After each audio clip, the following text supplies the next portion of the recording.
نحمدہ و نصلی علی رسول الکریم اما بعد فاعوذ باللہ من الشیطان الرجیم۔ اچھا بھائیو، جس طرح ہمارا پہلے صحابہ کی سیرت کا سیشن تھا، آج الحمدللہ اسی طرح ہم حضرت عثمان رضی اللہ تعالیٰ کی زندگی کے کچھ حالات و واقعات آپ کے سامنے رکھیں گے، اور اللہ رب العزت سے اس چیز کی دعا ہے کہ اللہ رب العزت ہمیں ان سے استفادہ حاصل کرنے کی توفیق عطا فرمائے اور صحابہ کرام کی طرح زندگی گزارنے کی توفیق عطا فرمائے۔ اچھا بھائیو، حضرت عثمان رضی اللہ تعالیٰ ان صحابہ میں ہیں جو عشرہ مبشرہ میں تھے۔ حضرت ابو موسیٰ اشعری بیان کرتے ہیں کہ نبی کریم صلی اللہ علیہ وسلم ایک باغ میں بیٹھے تھے تو دروازے پہ دستک ہوئی، تو نبی کریم صلی اللہ علیہ وسلم نے فرمایا کہ آنے والے کو جنت کی بشارت دے دو۔ تو دیکھا، دروازہ کھولا تو حضرت ابو بکر صدیق تھے، تو انہیں جنت کی بشارت دی۔ تھوڑی دیر بعد پھر دستک ہوئی تو پھر فرمایا کہ جو آ رہے ہیں انہیں جنت کی بشارت دے دو۔ تو دیکھا حضرت عمر آئے تو انہیں بھی جنت کی بشارت دی، وہ بھی سبحان اللہ کہہ کہ اللہ اکبر آپ صلی اللہ علیہ وسلم کی بائیں جانب بیٹھ کے دائیں جانب حضرت ابو بکر صدیق تھے۔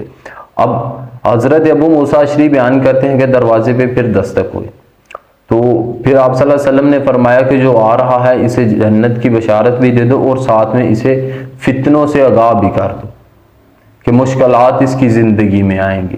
تو حضرت عثمان داخل ہوئے تو حضرت ابو موسیٰ اشعری نے اسی طرح انہیں بتلایا کہ آپ کے لیے بھی جنت کی بشارت ہے، اور نبی کریم صلی اللہ علیہ وسلم نے فرمایا کہ لیکن فتنے بھی ساتھ ہوں گے، مشکلات ہوگی۔ تو حضرت عثمان نے فرمایا کہ اللہ میری مدد فرمائے، اور آ کے نبی کریم صلی اللہ علیہ وسلم کے بالکل سامنے بیٹھ گئے، کیونکہ دائیں جانب پہ حضرت ابو بکر صدیق تھے، بائیں جانب پہ حضرت عمر فاروق تھے، اور سامنے آ کے بیٹھ گئے۔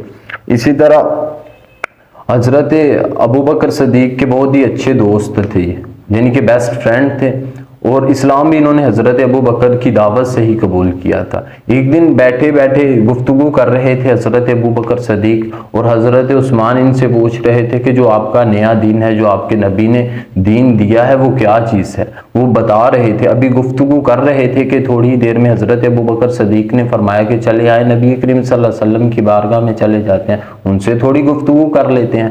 تو نبی کریم صلی اللہ علیہ وسلم کے پاس چلے گئے۔ جب نبی کریم صلی اللہ علیہ وسلم سے تھوڑی گفتگو کی تو نبی کریم صلی اللہ علیہ وسلم نے فرمایا کہ خدا کی جنت کو قبول کر لو۔ تو حضرت عثمان فرماتے ہیں کہ جب اللہ کے نبی نے یہ بات ہم سے کی تو وہ بات ہمارے دل و دماغ میں بجلی کی طرح دوڑی، اور ہم نے اسی وقت کلمہ شہادت بلند کیا اور دارہ اسلام میں شامل ہو گئے۔ یہ ان پہلے خوش نصیب صحابہ میں سے ہیں، سابقون اولون میں سے ہیں، جنہوں نے سب سے پہلے اسلام قبول کیا تھا، اور یہی وہ لوگ تھے جنہوں نے ہجرت کی تھی نبی کریم صلی اللہ علیہ وسلم کے ساتھ، اور نبی کریم صلی اللہ علیہ وسلم کے ساتھ دوسرے مصائب اور پریشانیوں کو برداشت کیا تھا۔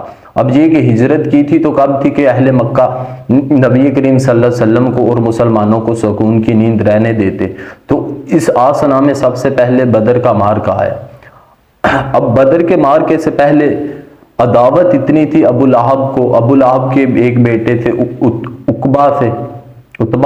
اتبا سے شادی کی تھی حضرت رقیہ کی نبی کریم صلی اللہ علیہ وسلم نے۔ چونکہ نبی کریم صلی اللہ علیہ وسلم سے ابو لہب کی دشمنی اس مقام پہ چلی گئی تھی، اتنا وہ نبی کریم صلی اللہ علیہ وسلم سے اسے نفرت تھی نبی کریم صلی اللہ علیہ وسلم سے معاذ اللہ، کہ اس نے اپنے بیٹے پہ دباؤ ڈالا اور نبی کریم صلی اللہ علیہ وسلم کی بیٹی کو طلاق دے کے اس نے واپس بھیج دیا۔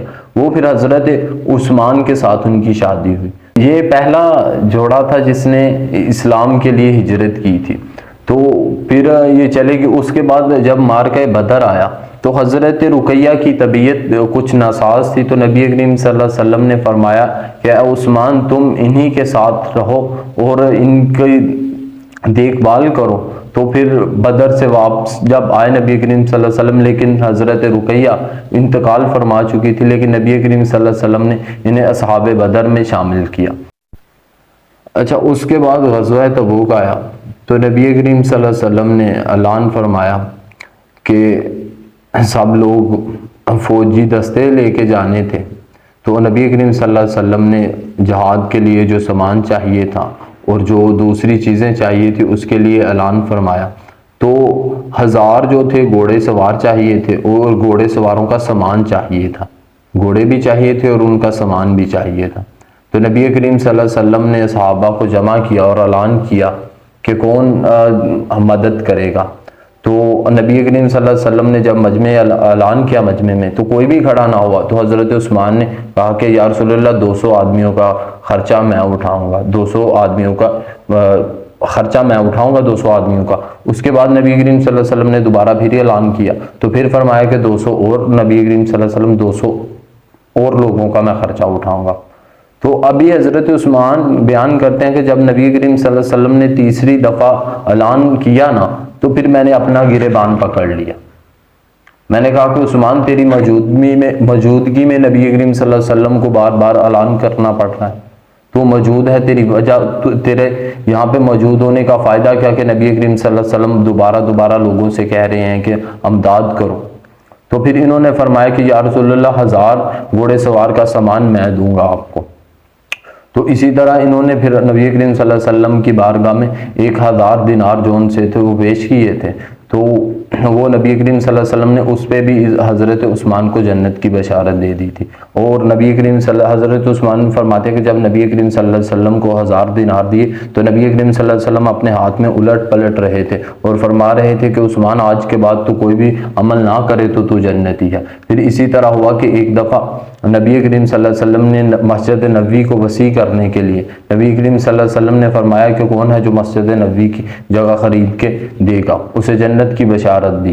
تو پھر حضرت عثمان نے وہ جگہ، نبی کریم صلی اللہ علیہ وسلم نے فرمایا کہ عثمان جاؤ وہ جگہ دیکھ کے تو آؤ کتنی اچھی ہے۔ حضرت عثمان دیکھنے کے لیے گئے اور جگہ خرید کے واپس آئے۔ نبی کریم صلی اللہ علیہ وسلم نے فرمایا کہ عثمان دیکھ کے آئے کیسی جگہ؟ فرمایا یا رسول اللہ میں تو خرید کے آیا۔ فرمایا میں نے تو کہا تھا دیکھ کے آنا۔ فرمایا آپ نے ساتھ یہ بھی تو کہا تھا کہ جگہ کتنی اچھی ہے، جب آپ کو اچھی لگی تو میں نے خرید لی۔ پھر اسی طرح ایک دفعہ ہوا کہ ایک کنواں تھا جو ایک یہودی کے پاس تھا، وہ اس کا میٹھا پانی تھا۔ اب وہ مسلمانوں کو پانی نہیں تھا لینے دیتا، وہاں سے پیسوں کا وہ پانی دیتا تھا۔ تو نبی کریم صلی اللہ علیہ وسلم نے اعلان فرمایا کہ کون ہے جو اس کنویں کو خرید کے دے گا، اسے جنت کی بشارت ہے۔ تو حضرت عثمان نے وہ کنواں خریدا۔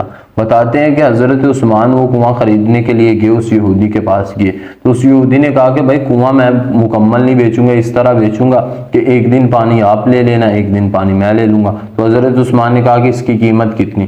فرمایا کہ وہ کہنے لگا کہ اس کی قیمت میں آپ سے لوں گا 3000 دینار۔ فرمایا کہ بہت ہی کم پیسے مانگے ہیں تو اپنی اوقات کے مطابق مانگے، میں تو بہت زیادہ لے کے آیا تھا۔ اس نے پوچھا کہ عثمان کتنے لے کے آیا؟ فرمایا کہ میں 40000 دینار لے کے آیا تھا۔ آج کیلکولیٹ کر کے دیکھ لینا کہ 20 دینار کا 7.5 تولے سونا بنتا تھا۔ اب آپ اماؤنٹ چیک کر لیو کہ حضرت عثمان کتنی اماؤنٹ لے کے آئے تھے۔ آج ہم تو اللہ کی راہ میں خرچ کرنے کے لیے 100 دفعہ سوچتے ہیں نا کہ یار میں 1 لاکھ سے 100 روپیہ دینے لگے، ہم 20 دفعہ سوچتے ہیں کہ یار اللہ کی راہ میں دے رہا ہوں۔ تو آج ہمارا تو سوچنے کا، ہمارا اللہ کی راہ میں دینے کا۔ شیخ سعدی رحمہ اللہ تعالیٰ فرماتے ہیں کہ میں کبھی اس کنویں سے پانی نہیں تھا پیتا جہاں پہ لوگ زیادہ نہیں تھے ہوتے، رش زیادہ نہیں تھے ہوتے۔ کسی نے پوچھا اس میں منطق کی کیا بات ہے؟ انہوں نے کہا کہ منطق کی بات یہ ہے کہ جہاں پہ زیادہ لوگ ہوتے ہیں وہاں سے نیچے سے زیادہ پانی تازہ نکلتا ہے۔ انہوں نے کہا اسی طرح اللہ کی راہ میں اگر آپ زیادہ دو گے نا، مکمل دے دو گے اللہ کی راہ میں، تو اللہ کی ذات اس کے بدلے آپ کو اور زیادہ دے دے گی۔ اگر آپ روکے رہو گے، اللہ کی راہ میں نہیں رکھو گے، اسے جمع کر کے رکھو گے، پھر اس میں اللہ کی ذات برکت بھی نہیں ڈالے گی، وہ ایسا ہی جمع ہی رہے گا آپ کے پاس۔ تو اس لیے کوشش کرنی چاہیے، صحابہ کی زندگیاں بیان کرنے کا مقصد یہی ہوتا ہے کہ ہم ان سے اپنی زندگیوں کو چینج کریں، تبدیل کریں کہ صحابہ نے کس طرح اسلام کے لیے ایفرٹ کی تھی اور کس طرح وہ چل رہے تھے۔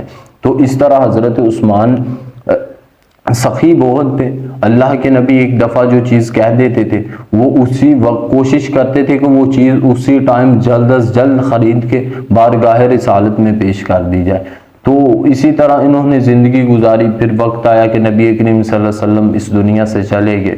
پھر اس کے بعد حضرت ابو بکر کا دور خلافت آیا، حضرت ابو بکر کے ساتھ بھی ان کے معاملات اچھے رہے۔ پھر حضرت عثمان کا دور آیا، ان کے ساتھ بھی ان کے معاملات اچھے رہے۔ پھر ان کا خود کا دور خلافت آیا۔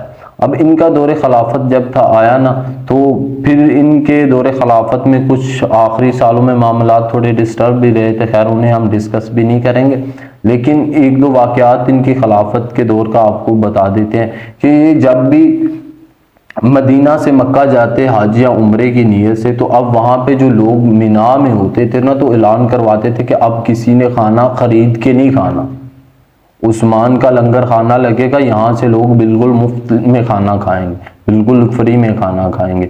اور ابو بکر اور حضرت عمر جب مدینے سے مکے جایا کرتے تھے تو وہاں پہ جا کے نماز قصر پڑھا کرتے تھے، لیکن حضرت عثمان وہاں پہ جا کے مکمل نماز ادا کیا کرتے تھے۔ کسی پوچھنے والے نے پوچھا کہ عثمان، عمر اور ابو بکر بھی آیا کرتے تھے، وہ تو قصر نماز ہی ادا کیا کرتے تھے، مسافر ہوتے تھے، تو فرمانے لگے کہ عمر اور ابو بکر کے یہاں پہ باغات نہیں تھے، یہاں پہ ان کے گھر نہیں تھے، میرے تو یہاں پہ گھر بھی ہیں، باغات بھی ہیں۔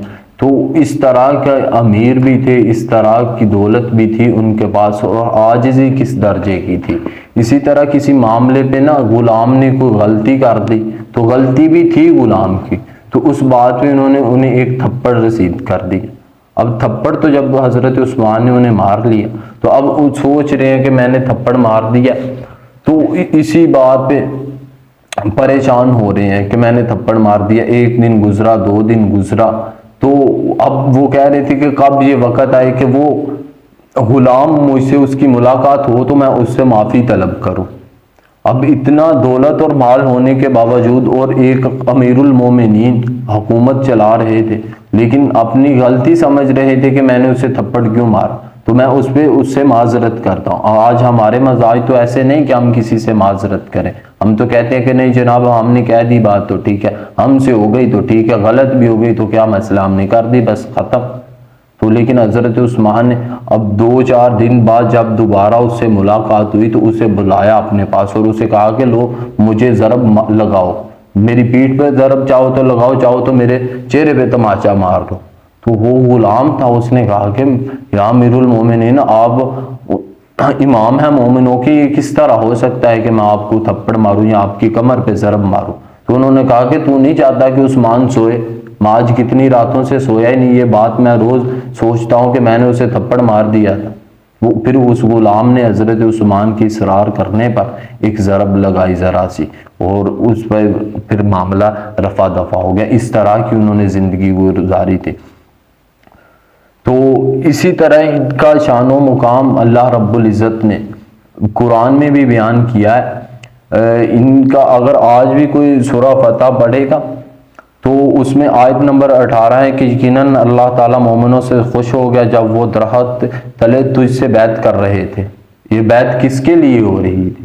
اب جب بھی یہ کوئی انسان یہ آیت پڑھے گا، اس کی تفسیر پڑھے گا، تو پھر حضرت عثمان کا تذکرہ کرے گا، حضرت عثمان کا ذکر ہوگا کہ یہ بیعت کس کے لیے لی جا رہی تھی، کیونکہ بیعت تو مسلمانوں نے تو تبھی ان لوگوں نے کی تھی نا جو نبی کریم صلی اللہ علیہ وسلم کے ساتھ تھے۔ جب دائرہ اسلام میں آئے تھے تو بیعت کر کے آئے تھے نبی کریم صلی اللہ علیہ وسلم کی، ان لوگوں نے نبی کریم صلی اللہ علیہ وسلم کی اسلام کے لیے بیعت کی تھی۔ اب یہ جو بیعت ہو رہی ہے یہ حضرت عثمان کے لیے بیعت ہو رہی ہے، اسے بیعت شجرہ بھی کہا جاتا ہے۔ عام معروف آپ نے واقعہ سنا ہوگا کہ نبی کریم صلی اللہ علیہ وسلم نے اپنا سفیر بنا کے حضرت عثمان کو مکے کی طرف روانہ کیا، چونکہ نہ حضرت عثمان کے رشتہ دار بھی تھے، ابو سفیان اس ٹائم پہ مسلمان نہیں تھے ہوئے، تو وہ بھی وہاں پہ تھے، تو اس لیے حضرت عثمان کو وہاں پہ اپنا سفیر بنا کے بھیجا کہ کوئی نقصان نہ ہو۔ لیکن حضرت عثمان کو وہاں سے واپس آنے میں تھوڑی دیر لگ گئی، تو پھر نبی کریم صلی اللہ علیہ وسلم نے افواہ چلی کہ عثمان کو کسی نے شہید کر دیا، تو نبی کریم صلی اللہ علیہ وسلم نے فرمایا کہ عثمان کا قصاص لیے بغیر ہم واپس یہاں سے نہیں جائیں گے، عثمان کا قصاص لیں گے۔ اور سیرت نگار لکھتے ہیں کہ ان میں سے سب سے پہلے اگر کسی نے بیعت کی تھی نبی مکرم کے ہاتھ پہ تو وہ حضرت علی، مولا علی شیر خدا نے بیعت کی تھی سب سے پہلے حضرت عثمان کے لیے۔ بیعت کس کے لیے لی جا رہی ہے؟ حضرت عثمان رضی اللہ تعالیٰ کے لیے۔ تو وہ 1400 صحابہ نے موت کی بیعت کی تھی کہ یہاں تو عثمان کا بدلہ لیں گے، قصاص کا بدلہ لیں گے تو پھر واپس جائیں گے، لیکن چونکہ بعد میں حضرت عثمان کی وہ بس وفات ایک بات چلی تھی کہ انہیں شہید کر دیا گیا، تو پھر حضرت عثمان وہاں سے واپس جب آئے تو وہ صلح کے معاملات آپ نے پہلے بھی پڑھے ہوں گے، سنے ہوں گے، پھر وہ صلح ہو گئی، تو اس طرح سارا یہ معاملہ تھا۔ پھر ان کا دور خلافت اسی طرح چلتا رہا۔ ایک وقت آیا کہ بلوائیوں نے ان کی گھر کا گھیراؤ کر لیا، اب مسجد نبوی میں بھی انہیں نہیں تھے جانے دے رہے، نہ ان کے میٹھا پانی ان کے گھر تک پہنچنے دے رہے تھے، اور نہ ہی انہیں جمعے کا خطبہ کروانے دے رہے تھے مسجد نبوی میں۔ تو ایک دن اسی طرح حضرت عثمان وہاں پہ دن گزار رہے تھے، نمک کے ساتھ روزہ رکھتے تھے، قرآن کی تلاوت کرتے تھے اور اپنے زندگی کے دن گزار رہے تھے۔ حضرت علی شیر خدا مولا علی نے کہا کہ عثمان اگر آپ اجازت دو تو یہ 300 لوگ ہیں، 300 لوگ کو ہٹانا وہاں سے کتنا ہی مشکل کام تھا. امیر المومنین تھے, ایک آرڈر کرتے تو وہ 300 لوگ تو وہاں سے اٹھا کے پھینک دیے جاتے, لیکن کہا کہ میں نبی کے شہر میں خون ریزی نہیں کرنا چاہتا, میں اپنی جان کے لیے نبی کے شہر کا تقدس پامال نہیں کرنا چاہتا. یہ چیزوں کو اتنا معنی دیا کہ اپنی ذات کو بھی ڈیفنس نہیں کیا, اپنی ذات کو لگا دیا اوپر.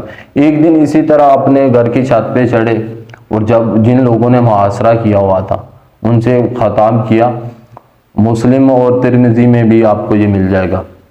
اچھا, ان سے بات کرتے ہوئے انہوں نے سب سے پہلے پوچھا کہ تم لوگوں نے اللہ کے نبی سے یہ نہیں سنا کہ اللہ کے نبی نے, تمہیں وہ دن یاد ہے جب اللہ کے نبی نے کہا تھا کہ کون ہے جو مجاہدوں کے لیے سامان کا بندوبست کرے گا, تو میں نے کیا تھا. ہاں, فرمانے لگے ہاں کیا تھا. فرمایا مجھے جنت کی بشارت اللہ کے نبی نے دی نہیں تھی؟ کہا دی تھی عثمان, بالکل دی تھی. پھر فرمایا کہ وہ دن بھی آئے تھے جب نبی کریم صلی اللہ علیہ وسلم نے کہا تھا کہ پانی کا کنواں کون خرید کے دے گا, تو کس نے خرید کے دیا تھا؟ میں عثمان نے خرید کے دیا تھا. انہوں نے کہا ہاں بالکل عثمان, تم نے ہی خرید کے دیا. تو کہا آج مجھے پینے کے لیے پانی اس کنویں کا کیوں نہیں دے رہے؟ فرمایا پھر ایک وقت آیا تھا کہ نبی کریم صلی اللہ علیہ وسلم نے فرمایا کہ مسجد نبوی کو وسیع کرنا ہے, اور کون ہے جو جگہ خرید کے دے گا؟ تو کس نے جگہ دی تھی؟ فرمایا عثمان, تمہیں نے دی تھی. تو فرمایا آج مجھے اس مسجد کے مصلی اور ممبر پہ کھڑے کیوں نہیں ہونے دیتے؟ فرمایا کہ نبی کریم صلی اللہ علیہ وسلم ایک دفعہ پہاڑ ہیرا ہے یا پھر پہاڑ احد ہے, اس کے متعلق علیحدہ روایت میں کسی میں پہاڑ ہیرا کا ہے ذکر ہے اور کسی میں پہاڑ احد کا ہے, کہ نبی کریم صلی اللہ علیہ وسلم نے فرمایا کہ ایک احد پہاڑ ہے, وہ ہم سے محبت کرتا ہے اور ہم بھی اس سے محبت کرتے ہیں. ایک دفعہ نبی کریم صلی اللہ علیہ وسلم احد پہاڑ کے اوپر تھے, حضرت ابوبکر صدیق بھی تھے, حضرت عمر بھی تھے اور حضرت عثمان بھی تھے. اور ایک حدیث میں آتا ہے کہ نبی کریم صلی اللہ علیہ وسلم ہیرا پہاڑ کے اوپر تھے, حضرت ابوبکر بھی تھے, حضرت عثمان بھی تھے, حضرت علی بھی تھے, حضرت طلحہ زبیر بھی تھے, اور یہ جو عشرہ مبشرہ صحابہ تھے یہ سارے موجود تھے.